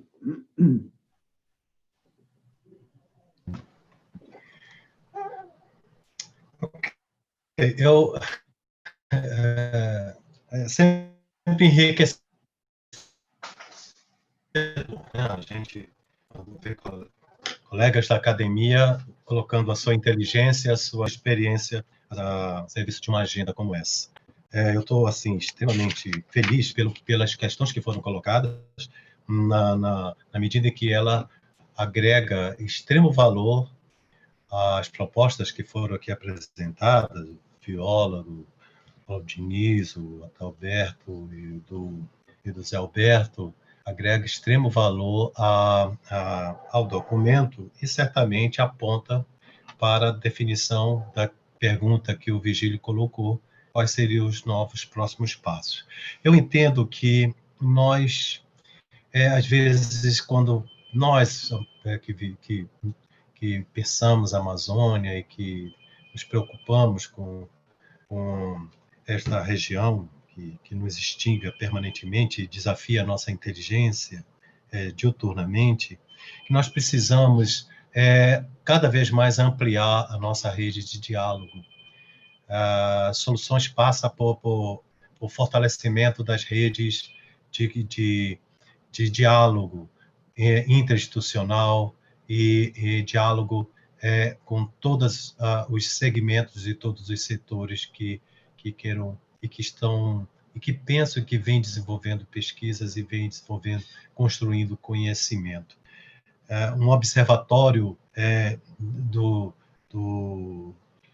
conhecimento da Amazônia me parece necessário que nós possamos ousar construir essa proposta. Não é tão fácil, mas ela é necessária, no sentido que possamos reunir diferentes instituições, diferentes segmentos, instalados na Amazônia ou não, que nós possamos, a partir deste observatório do conhecimento da Amazônia, caracterizar claramente, identificar claramente eixos estratégicos do conhecimento que possa pautar instituições de fomento, que possa pautar formadores de opinião, que possa pautar as políticas públicas no sentido de dar a necessária densidade e necessária base para que nós possamos dar os próximos passos com consistência, com sustentabilidade, para que amanhã a gente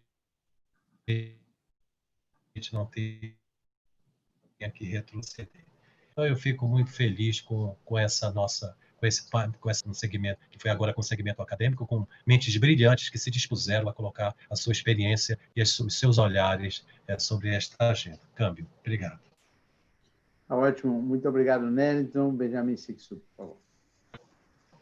Bom, assim, o que a gente deve continuar fazendo? A minha proposta é que a gente continue com esses ciclos de debates, né? Porque em cada ciclo de debate desse a gente aprende mais um pouquinho e vê através dos comentários. Hoje, o comentário muito importante foi do professor Viola, lembrando que o que está escrito não deixa de ser um plano de saída de investimentos da Covid, não muito novidade do que já foi feito, mas uma forma organizada, né? Uma forma organizada, que setores, como esses setores, quando esses setores, e como é que vai ser um abastecido de recursos, né? Gostei muito dessa colocação, né?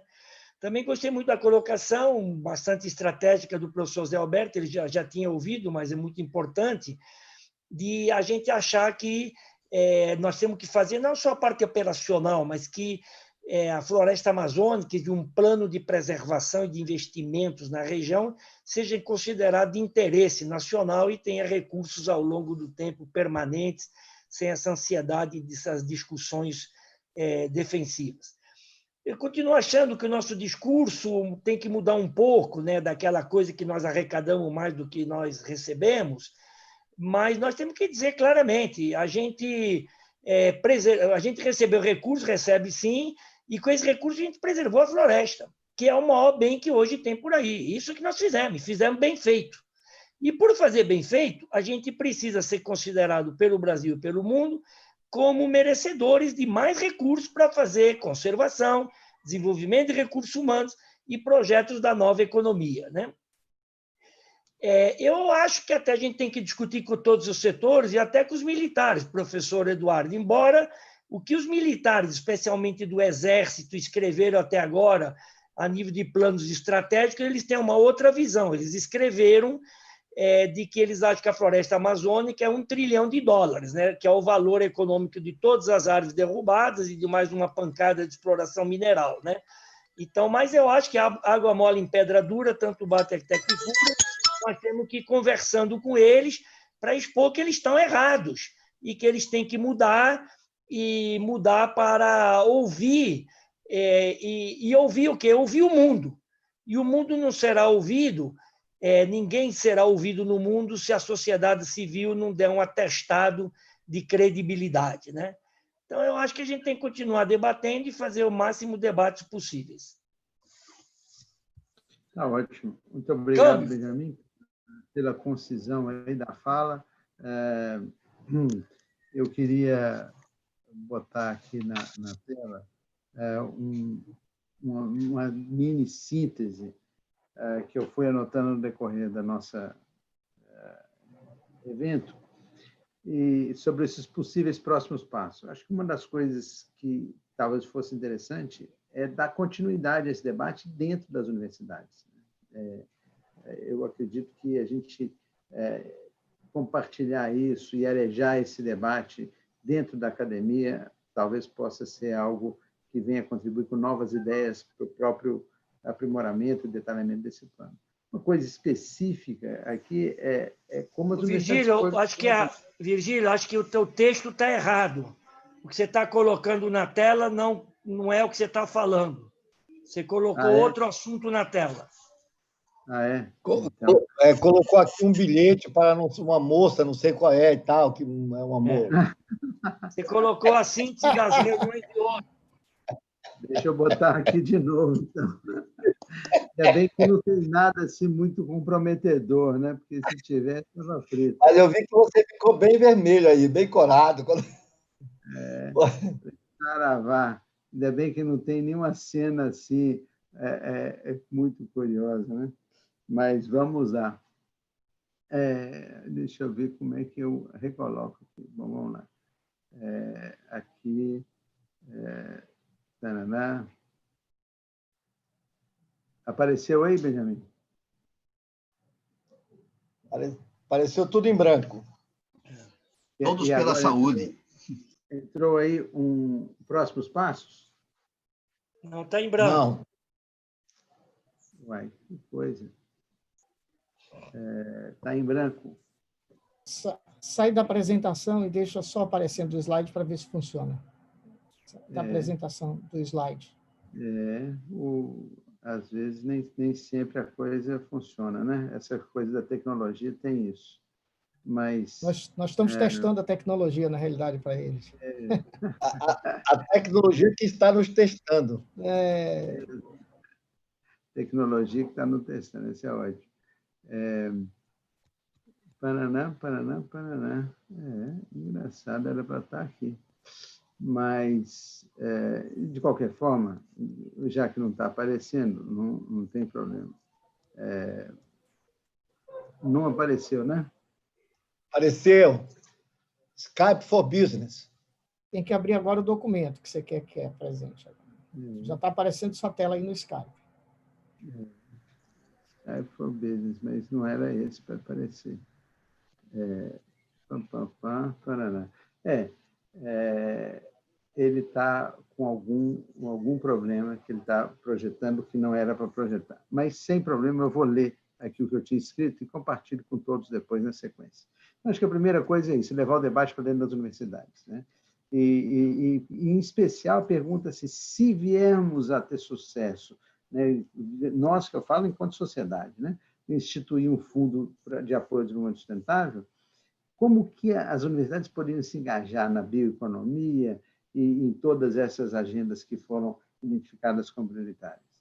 Depois, com relação à visibilidade internacional, que o Viola tanto destacou com propriedade, tem uma oportunidade de duas iniciativas que estão em marcha já no âmbito da fase, que gostaria de aproveitar para compartilhar com todos.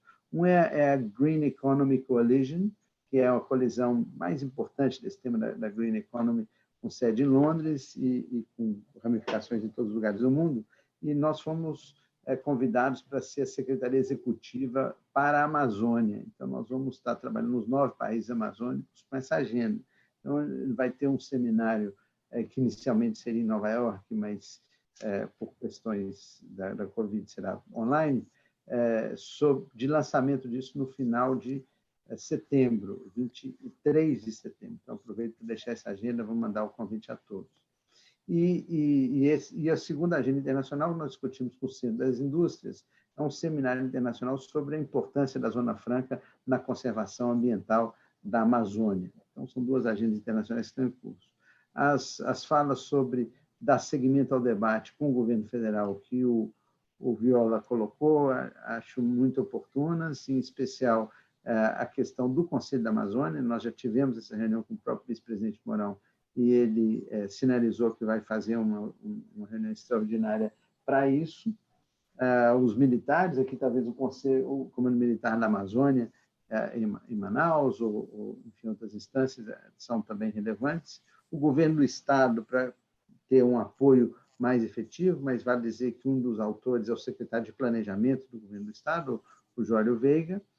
E, por fim, a articulação com o Banco Mundial, o BID, etc., que foi também mencionado aqui, e é uma ótima lembrança, e isso vale, pelo Zé Alberto, isso vale ser aprofundado, trazendo os investidores, etc. Então, eu acredito que esse seminário, como disse o Nélito, foi ótimo ter contado aí com a inteligência da academia e o engajamento da academia, e fica o convite, né, a vocês para fazerem desse estudo aí uma oportunidade de debate desse tema.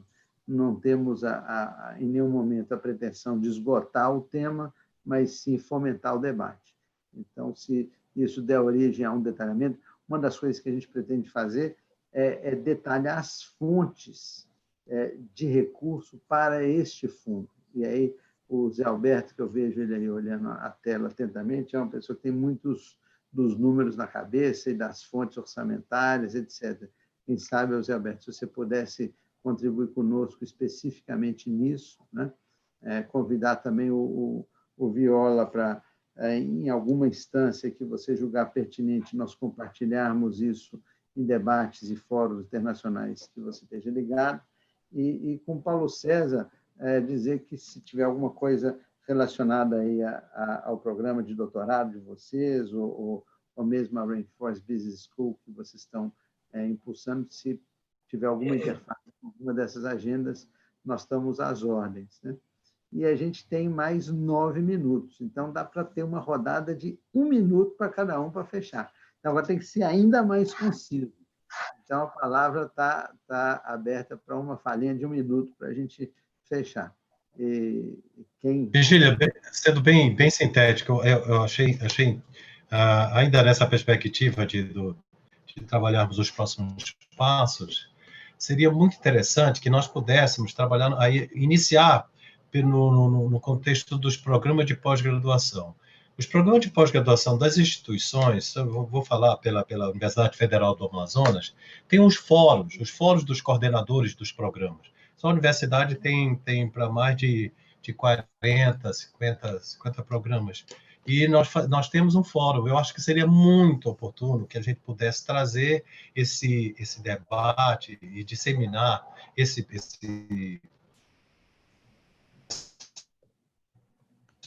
documento no contexto do Fórum dos Coordenadores dos Programas de Pós-Graduação, no caso da UFOM. Acredito que a UEA deva ter isso, no INPA deve ter conseguido articular isso junto, porque eu faço parte do fórum, que eu coordeno o programa de pós-graduação em Ciências Ambientais, e articularia isso, aí veríamos uma data avançar. É importante que isso seja disseminado e internalizado na academia.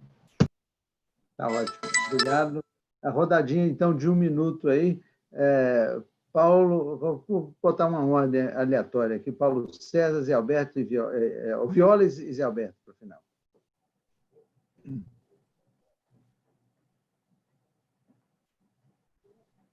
Está fechado, Paulo. Então, mais uma vez agradecer a iniciativa, e nós estamos, como universidade, apoiando aí esse documento para que justamente ele vá à frente e seja próspero no seu objetivo. Também estamos dispostos a justamente andarmos juntos e trilhar esse caminho para a construção de uma Amazônia, dando uma continuidade, uma sustentabilidade, uma valorização tanto social, econômica, financeira e ambiental que nós já venhamos fazendo. E fica aí nossos agradecimentos enquanto Universidade do Estado do Amazonas, mais uma vez, pelo convite, o nosso reitor, professor Kleinaldo, que faz parte do conselho, junto com o nosso vice-reitor e toda a nossa equipe, agradece aí a iniciativa da FAS. E estamos à disposição. Muito obrigado, Nélton, pela sua ideia, sua sugestão. A Rainforest Social Business School já é uma resposta disso. Uma especialização com 750 vagas para o homem do interior e da cidade para ter empreendimento e respostas da Amazônia já nós justamente ajustando e alinhando essa devolutiva para a sociedade. Muito obrigado. Ótimo. Muito obrigado, Paulo. Zé Alberto. O Viola saiu e disse que eu posso usar o minuto dele. Brincadeira. O Virgílio e Paulo, o próprio documento de vocês é uma fonte fantástica de inspiração para pesquisas no doutorado da UEA ou nos outros doutorados que tratam com a questão. Eu me coloco à disposição do Paulo e todo o pessoal lá para ajudar na definição de grandes temas para serem pesquisados a partir desse documento como fonte. Dá para fazer uma linha de pesquisa só sobre isso, né? Virgílio, eu acabei de te mandar pelo teu WhatsApp o contato do representante do Banco Mundial, que está nesse momento, e depois eu vou te mandar o texto inicial dele, a fim de que você possa verificar em que caminho ele está indo, né? Mas que ele certamente se agregaria a isso, né? E, por último, eu estou, obviamente, à disposição para colaborar no que diz respeito à identificação dessas fontes e dessas questões mais orçamentárias que você se referiu. E, obviamente, reiterar, por último, a excelência do trabalho que vocês estão fazendo e a importância do que vocês estão fazendo. Obrigado. Muito obrigado, Zé Alberto. Benjamin, seu minuto final. Eu acho que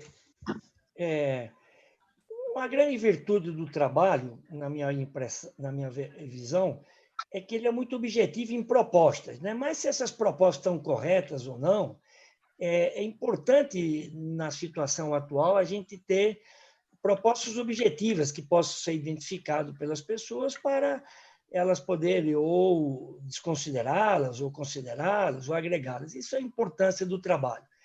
Eu acho que nós precisamos detalhar realmente um pouco mais as várias fontes do fundos, né, que vão propiciar a existência do fundo, e nessa governança diferenciada que vai ter esse fundo, e ficar na crença de que vai vir um pouquinho de contribuição de cada setor, né?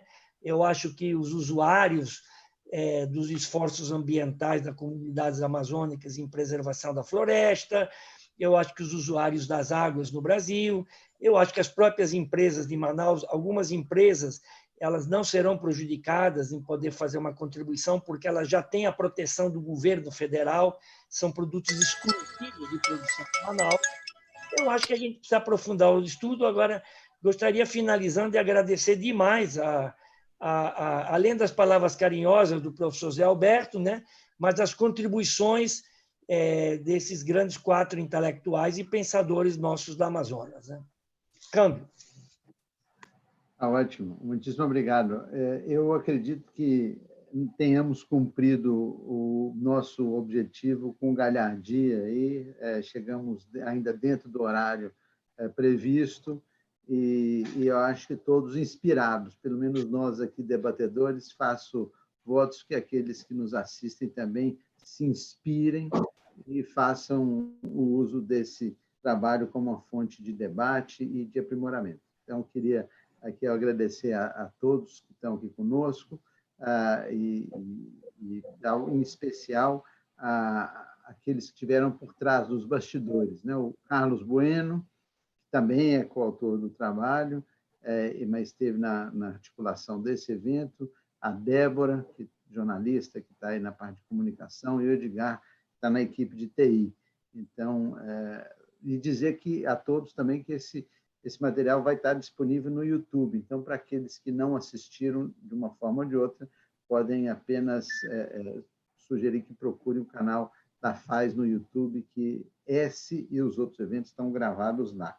E devemos dar prosseguimento a esse ciclo de debates e todos serão aí avisados. Visitem o site da FAES e sempre a gente vai ter aí um anúncio desse eixo, digamos assim, de atividades relacionadas ao tema da Zona Franca. Muito obrigado a todos, muita paz e saúde e amor.